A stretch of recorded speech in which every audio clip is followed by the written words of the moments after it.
Sir ಹೇಳಿ sir, ಏನಾಗಿತ್ತು ಇವತ್ತು ಕಚೇರಿ ಜಪ್ತಿ ಮಾಡ್ತಿದ್ದಾರೆ? 2020 ಕಾಲುವೆಗೆ ಇದು ನಮ್ಮ ಮುದ್ರಂಕೆರೆ ಪೋಷಕ ನಾಲೆಗೆ ಕೋರ್ಟಿಂದ ಆರ್ಡರ್ ಆಗೈತೆ ಅಮೌಂಟ್ ಕಟ್ಟೋಕ್ಕೆ, ಕಟ್ಟಿಲ್ಲ. ಅದಕ್ಕೆ ಜಪ್ತಿ ಮಾಡ್ತಾರೆ. ನಮ್ಮ ಲಾಯರ್ ಜಪ್ತಿ ಮಾಡ್ತಾರೆ. ಯಾವ ಊರು, ಏನು ಏನು? ನಾವು ಹೆಬ್ಬೆರಳು, ಆತ್ಕೂರು ಹೋಬಳಿ, ಮದ್ದೂರು ತಾಲೂಕು, ಮಂಡ್ಯ ಜಿಲ್ಲೆ. ಅದು ಆ ಊರವರು ಸರ್.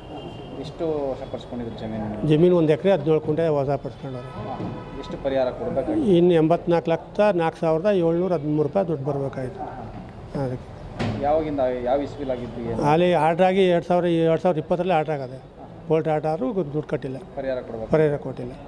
ಅದಕ್ಕೋಸ್ಕರ ಏನು ಕೇಳಿದ್ರೆ ಇಲ್ಲ ಕಟ್ತೀವಿ, ನಾಳಿಕೆ ನಾಳ್ದು ವಾರ ಹಿಂಗೆ ಹೇಳ್ಕೊಬರ್ತಾ ಇದ್ದಾರೆ ಅಷ್ಟೇ. ಅದಕ್ಕೆ ನಮ್ಮ ಯಾರು ಜಪ್ತಿ ಮಾಡ್ತಾರೆ. 5 ವರ್ಷದಿಂದನೇ ಹಂಗೆ ಮಾಡ್ತಾರೆ. 5-6 ವರ್ಷವೇ ಆಯಿತು. ಅಷ್ಟೇ. ಇವಾಗ ಏನು ಕಚೇರಿಯಲ್ಲಿ ಜಪ್ತಿ ಮಾಡ್ತಾರೆ. ಏನಂತಾರೆ ಅಧಿಕಾರಿಗಳು? ಕೇಳಿದ್ರೆ ನಾವೇನು ನಮ್ಮ ಲಾಯರ್ ಕೇಳ್ತಾರೆ, ಕೇಳಿ ನಮ್ಮ ಲಾಯರ್ ಕೇಳ್ತಾರೆ.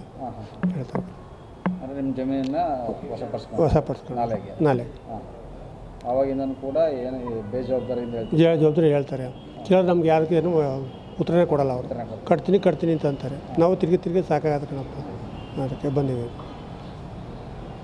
ದುಡ್ಡು ಕೊಡೋದಕ್ಕೆ ಏನಾದ್ರು ಕೇಳ್ತಾರೆ? ಲಂಚ ಏನಾದ್ರು ಕೇಳ್ದಕ್ಕೆ ಇಲ್ಲಪ್ಪ, ನಾವೇನು ಅವತ್ತು ಕೊಟ್ಟಿವಲ್ಲ, ದುಡ್ಡೇ ಕಟ್ಟಿವಲ್ಲ. ಕೊಟ್ಟಾರ ಲಂಚಲ್ಲಿ ಕೊಟ್ಟಿರಿ. ದುಡ್ಡು ಕಟ್ಟೋರಲ್ವಾ, ದುಡ್ಡೇನು ಕಟ್ಟಿಲ್ವಲ್ಲ. ನಿಮ್ಮ ಜಮೀನು ಕಳ್ಕೊಂಡಿರೋದಕ್ಕೆ ಪರಿಹಾರ ಕೇಳ್ತಾ ಇದ್ದೀವಿ. ಜವರೇಗೌಡ, ಹೆಬ್ಬೆರಳು. ಸ್ವಲ್ಪನೂ ಕೊಟ್ಟಿಲ್ವಾ? ಸ್ವಲ್ಪ ಬಂದಿದೆ, ಸ್ವಲ್ಪ ಬಂದಿದೆ, ಇನ್ನೂ ಸ್ವಲ್ಪ ಬರಬೇಕು. ಮತ್ತೆ ಕಾಯ್ತಾ ಇದೆ.